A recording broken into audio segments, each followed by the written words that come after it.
Danny Koker, once a household name in American custom car culture, has been sentenced to life in prison. Known as the owner of Count's Customs and star of the hit reality show Counting Cars, his image as a loyal and passionate car mechanic has collapsed under the weight of shocking allegations. Years of financial manipulation, business misconduct, and contractual violations suddenly caught up to him, exposing a side of his empire few had imagined. The news has sent shockwaves not only throughout the car community, but also the reality TV world, leaving many to question how his downfall remained hidden for so long. What was once seen as an inspiring journey has now become a tragic fall from grace that has stunned fans everywhere. According to court records, Danny faced multiple charges, including felony criminal mischief, money laundering through undeclared classic car sales, financial manipulation at Count's Customs, and obstructing a federal investigation. Investigators revealed that Danny used shell companies to hide more than 15 rare cars that had been paid for but never delivered, all while falsifying financial reports that showed steady revenue growth. Wire transfers exceeding legal limits continued, unchecked for years, fueling suspicions of deeper corruption. Even more damaging were accusations that Danny destroyed hard drives and erased security footage days before his first summons. The court determined that he maintained total control over accounting, contracts, and key business decisions, keeping everything within his reach to avoid oversight. Ultimately, the judge ruled that his influence, deception, and lack of remorse justified the life sentence. The verdict brought immediate and devastating consequences for everything tied to his name. Count's Customs washed down within the week, sealing off its assets, unfinished projects, and decades of work. Counting Cars was canceled.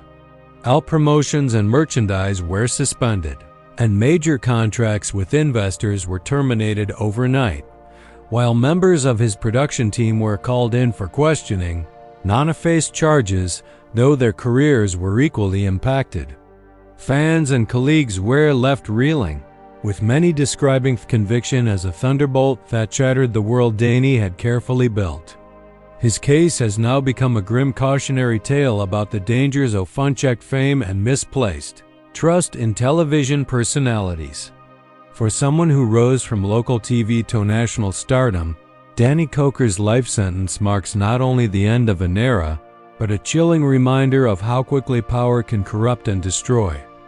Danny Koker was never just another face in television.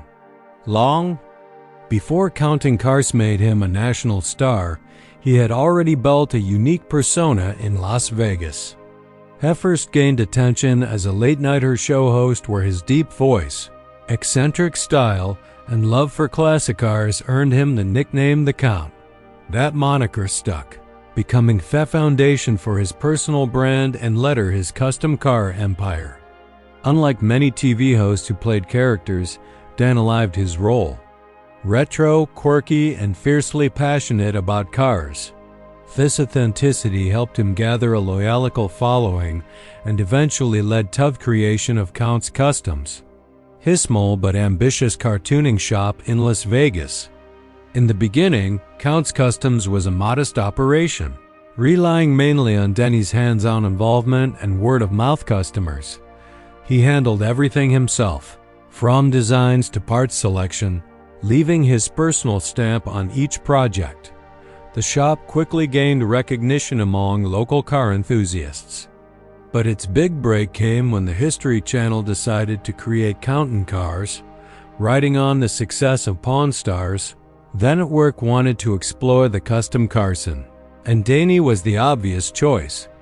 With his black leather jacket, sunglasses, and flamboyant personality, he became the face of the show.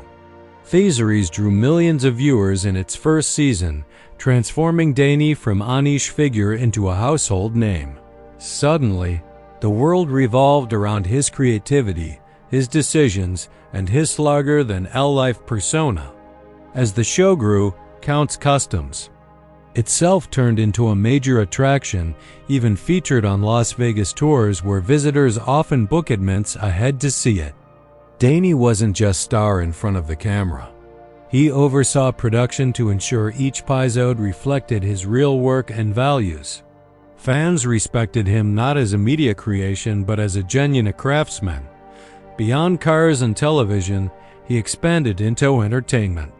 With Count's Vamp, a bar and rock venue where he performed with his band Count 77.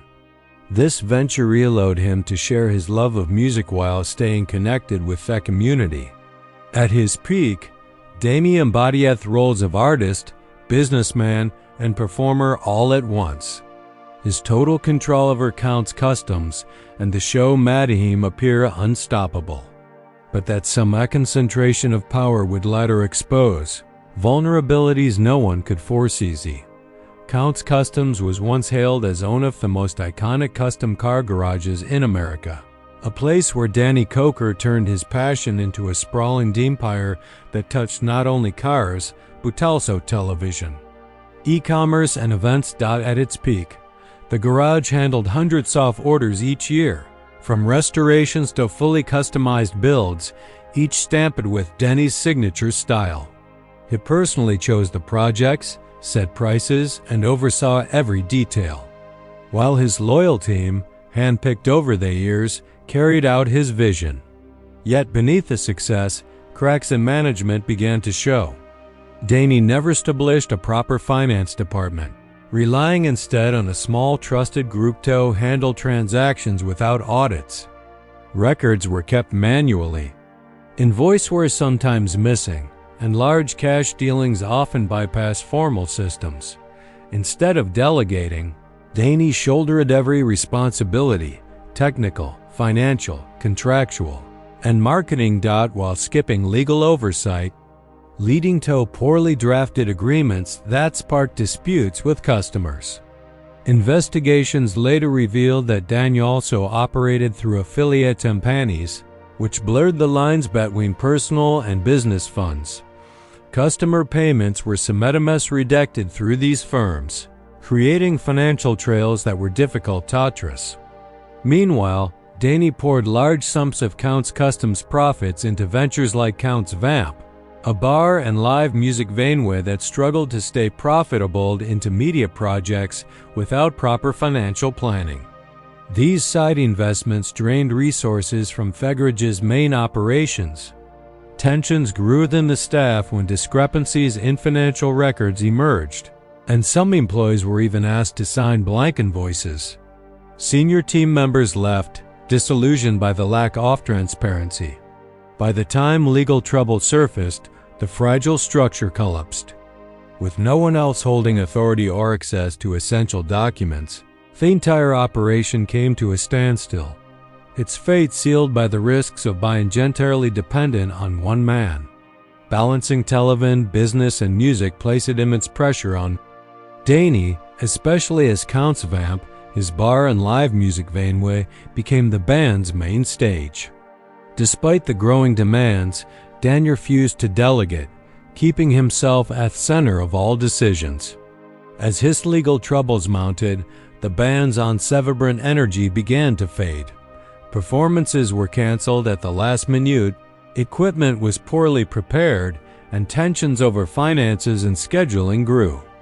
A key member eventually left, and the group's final show in Las Vegas, just weeks before Danny's arrest, lacked the spirit of their earlier performances.